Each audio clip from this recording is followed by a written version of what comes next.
What did the sea say to the shore? Nothing, it just gave a little wave.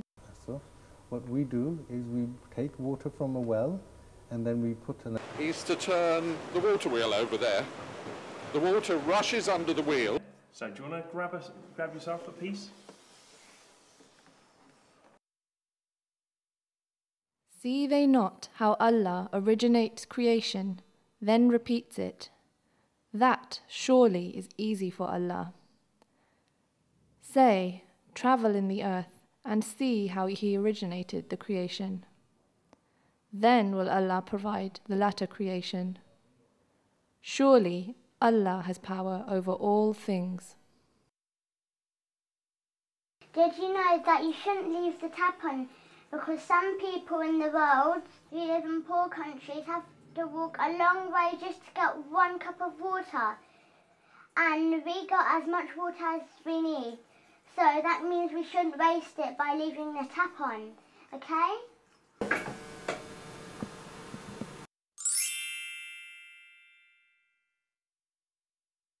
Why do we have to save water when it's always raining? But it doesn't rain everywhere. That's very true. There are places that have a lot of rain and there's places that don't have any.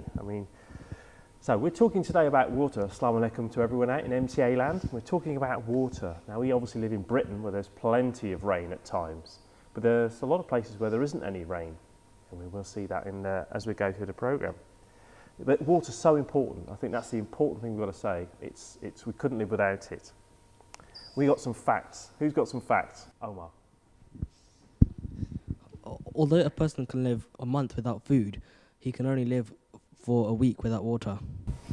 Very good. And Yusra, were you going to say something? Did you know that an average woman in Africa or Asia walks to collect water is almost 4 miles? That's a lot further than most of our schools. That's amazing. That's longer. We wouldn't walk to school that far, would we? So it's a tremendous journey that some people have to make. Now, I've got a globe here. What do you notice about the globe? What colour is it? Most of it is blue. Blue, yeah. 75% of the globe's covered by water. That's a lot, isn't it? Yeah. And how much percent do you think we are? 69.5. Very good, very good. I think we'll round that to 70%. So us adults, we're 70% water, which again is a tremendous amount. We're always being asked to keep drinking water, aren't we? It's really important to keep drinking water. What do you think, Daniela? Is that a lot of water? Yes. It is a lot of water, I agree with you. Now we've got a joke. Zora? What did the sea say to the shore? Nothing, it just gave a little wave. Oh, very good, very good. Shiraz, what were you going to say? How come have a microphone. How come if we have so much water around us, some people in the world who don't have water like us? Back to the globe, a lot of blue stuff here, but it's salty water, isn't it? And so there's a lot of water, a lot of places that have no fresh water. And as you said, there's a lot of people are making large journeys, 4 miles to go and to get some water. So we're very lucky that we have a tap we turn on and get water. And someone said that Hazur, when he was in Ghana, they would bring him a water and it would be in a bucket. And they'd leave the bucket and it'd be full of bugs and dirt and it would be horrible. But if you left it, the dirt and the bugs would sink to the bottom and then you'd have clean water on the top and you could get your cup and you could scoop out quite clean water. Did you know 80% of the illnesses and deaths in developing countries are caused by waterborne diseases? So let's find out a bit more about how we can help people who are struggling or have long distances to go to water. And did someone, did someone do the interview? Yes. Amna and Danila interviewed Nadeem Sab from Humanity First for Water for Life. Very good.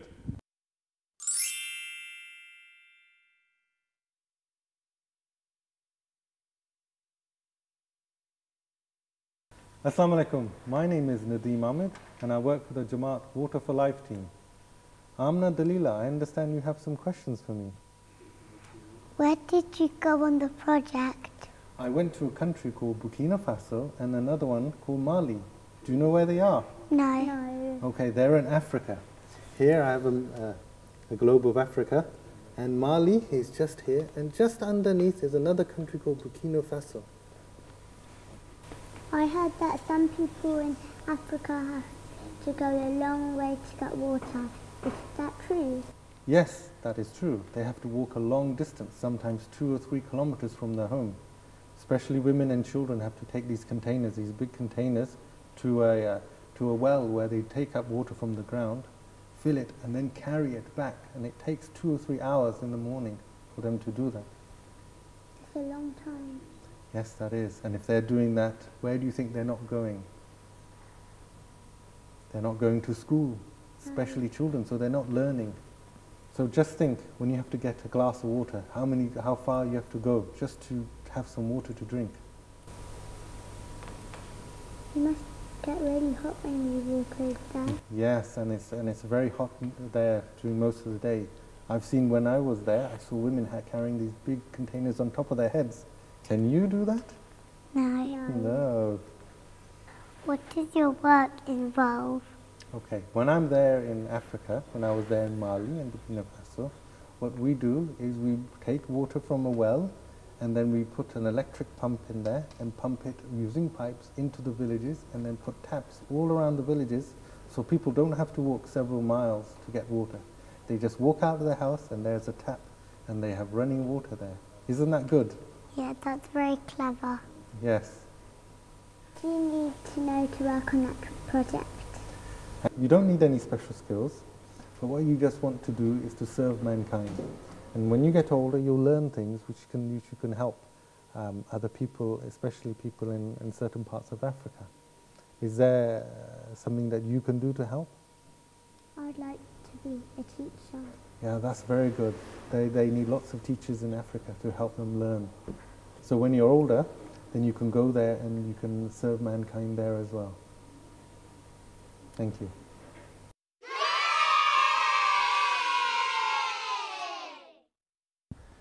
My dad.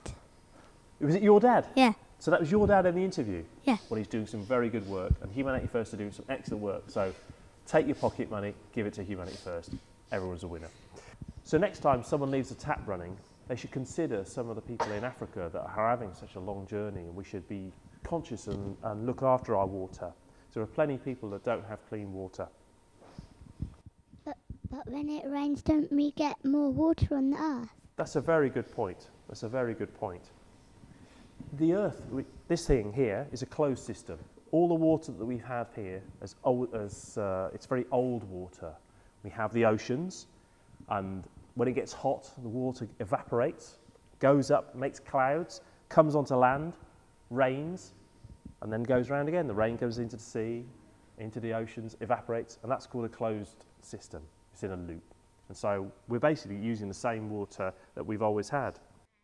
Did you know the same water that we use today was the water used at the dinosaur time? Dinosaurs.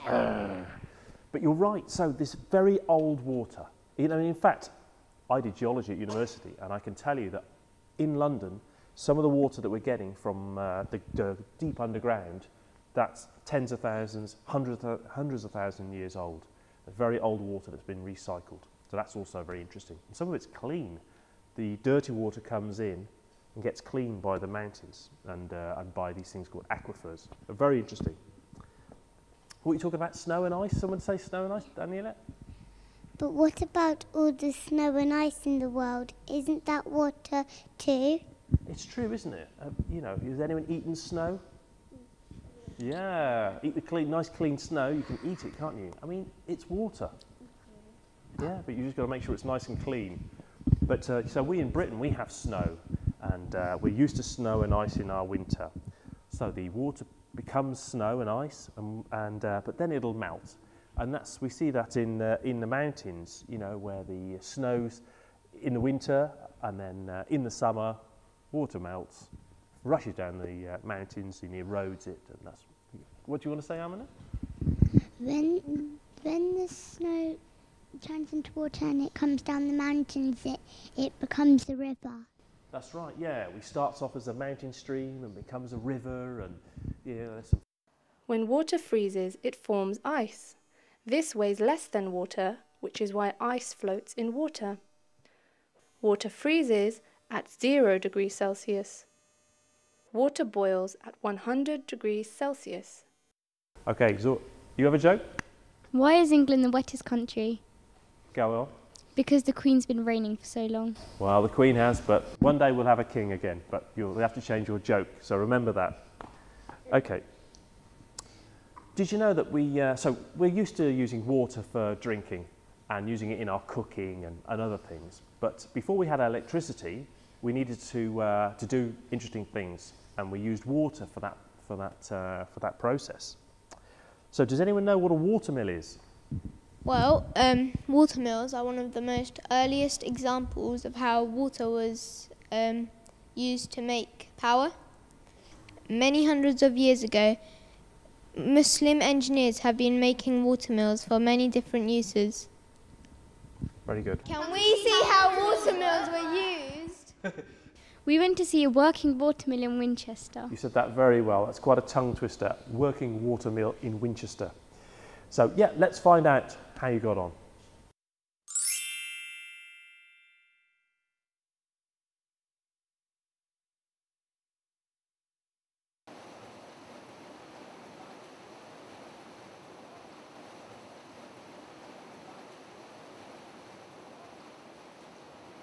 Assalamu alaikum. My name is Hamza, and today I am here at Winchester City Watermill. It's a real working water-powered mill, powered by the River Itchen.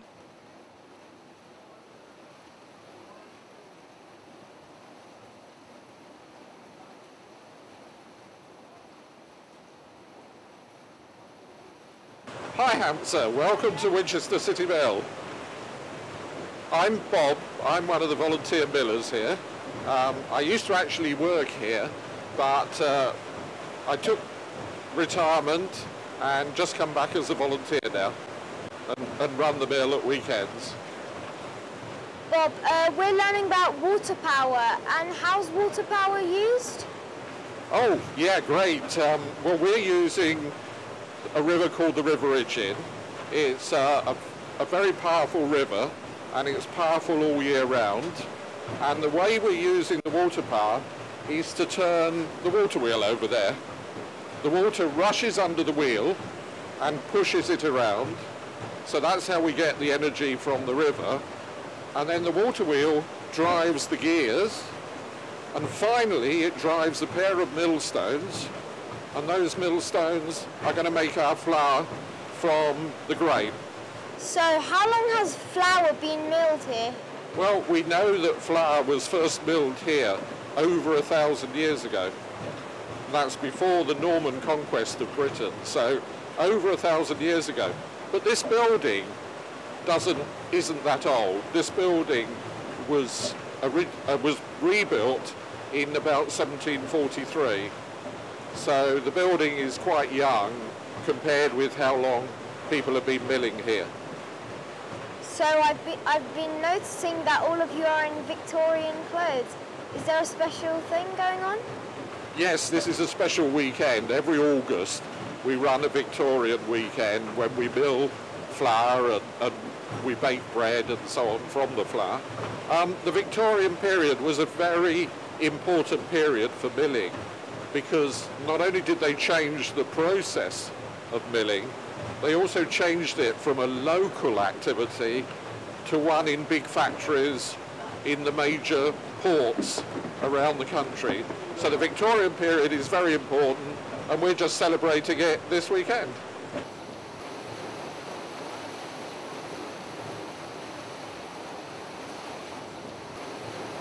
Machinery going on, cogs turning.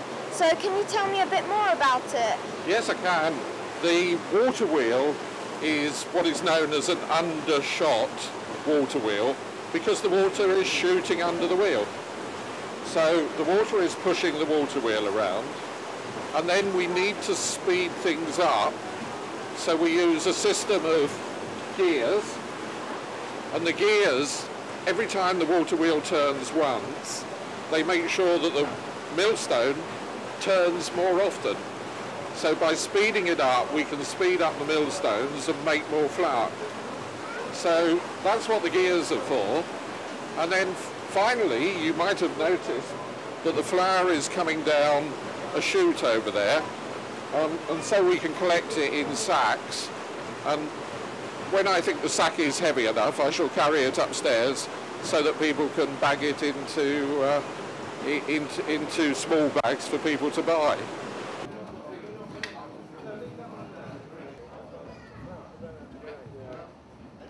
My name is Fraz. Please may I ask you some questions? Yeah, sure. Hi, Fraz. Can you introduce yourself? Yeah, my name's John. I'm a volunteer with the National Trust at the City Mill in Winchester. With all these bags you've got, where do you send them off to? Well, we sell some of them in the shop here to the visitors. We also send some of them to National Trust properties like Hinton Ampner, and we also supply a lot of the local bakers in Winchester, like the Master Baker and the Oven Door in Fair Oak. How much flour do you produce every day? Well, we don't mill every day. We generally mill at the weekend and on bank holidays, but we get through about 15 tonnes of grain a year. John, why is there actually a bell there? Well, the most important thing when you're milling is to make sure you've always got grain between the stones that are grinding it. Otherwise, they'll wear out and you also might cause a fire. So if a miller is really busy, he needs to know when he's running out of grain. So there's a belt under here that at the moment is pushed down by the grain. But when there's no grain, the belt comes up, the bell tips forward, and it hits what's called a damsel. And the damsel hits the bell and makes it ring. And then the miller says, oh, there's no grain, brushes up and pours some more in.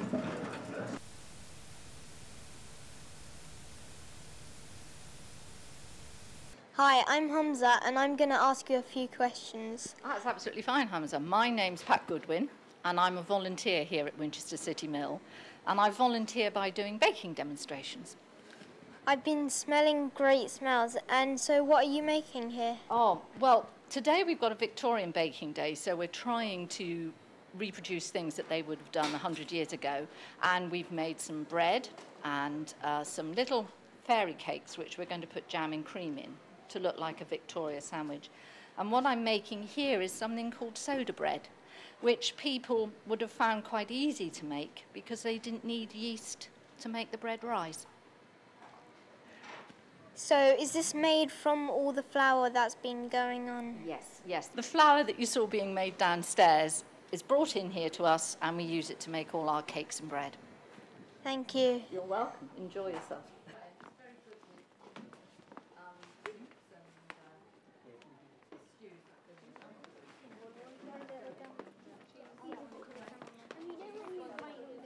In the olden days, did you have to use stone to grind the corn?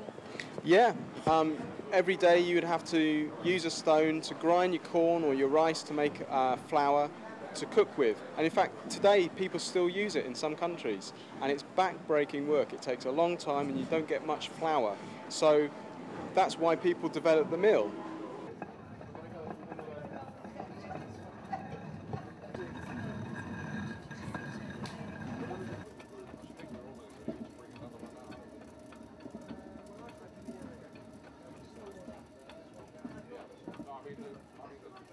That was a fun trip.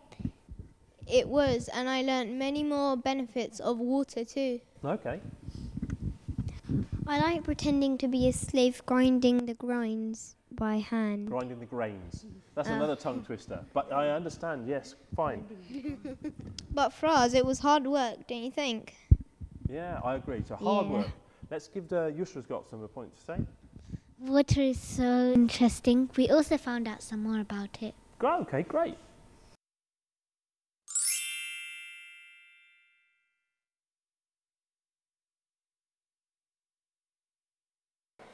Surface tension is a property of water that allows this to happen. Well, let's have a competition on surface tension. So using a tissue paper and a needle, we're going to see who can make their needle float first, okay? Water molecules hold together to create surface tension. A skin-like layer forms on the surface of the water allowing objects to float on it. We tested this with a pin. However, surface tension is very important, as it also allows some insects to walk or run on water. So do you want to grab yourself a piece?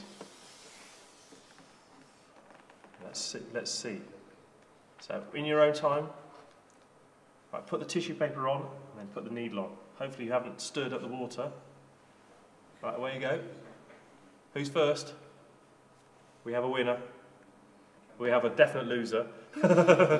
Yeah, I think, oh, well done, we got 3 out of 4. That's great. Yeah. Oh, you're taking the tissue away and now it's floating. Oh, that's great. We have a real winner here. Can you... So I see what you're doing. You're pushing the tissue down. Shiraz, do you want another piece of tissue? Let's get... Have another piece of tissue. Do it really gently. Do you want another one as well?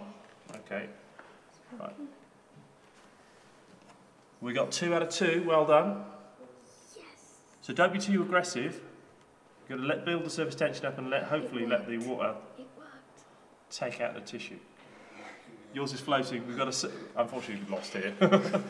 And a loser here. Never mind. Well, that's excellent. I think that's really good, isn't it? Just shows you what you can do. Maybe they had a bigger bowl. Maybe it's simply the size of the bowls. Just say that. I wish I had a bigger bowl. I would have done it then. Water is also an important part of our Islamic history, and I'm sure most of you have tried or heard about Zamzam water. Is that right? Yes. Do you know the story behind it? No. I'll do it again for those that don't.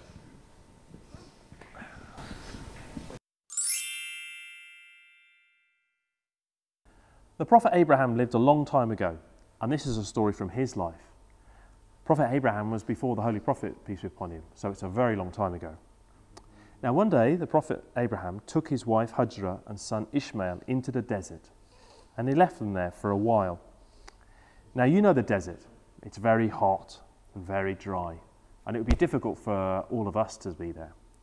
And after a while the baby Ishmael began to cry, and his mother Hajra put him down on the sand and started to look around the hills and look for water to feed him. She ran backwards and forwards between 2 small hills, Safa and Marwa, but couldn't find any water in the dry desert land. And that would be very difficult for a mother. Can you imagine? Your child is there and you've got no water. So meanwhile, Ishmael was crying and kicking his legs up and down and started to make a small dent in the sand. Then out of that sand, water appeared to come up.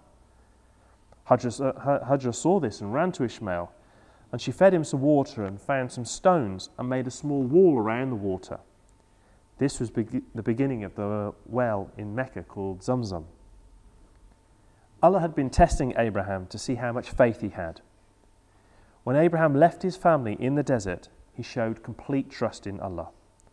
And Allah made water appear to save Hajra and Ishmael from. Without water, they would have died.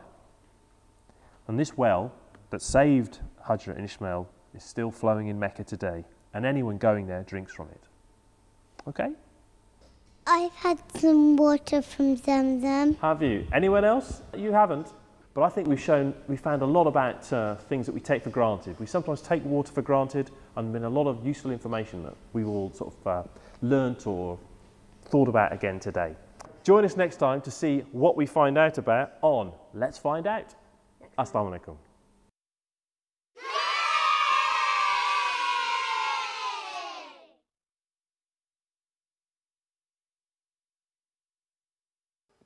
So children, what did we find out about water? Even though water is all around us and covers so much of the Earth's surface, there is a shortage of clean water that's safe for drinking in some parts of the world. Humanity First and the IAAE is working hard to make clean water available in these places. Water power has been used since ancient times in watermills to grind corn to make flour. Most of the human body is made of water, and we can't survive without it. We should try to drink at least 5 to 6 glasses a day. We should be very careful not to waste water. It's a very precious gift and blessing from Allah. We learned the importance of water from the story of Zamzam in Mecca and Hazrat Ibrahim alayhi salam's trust in Allah.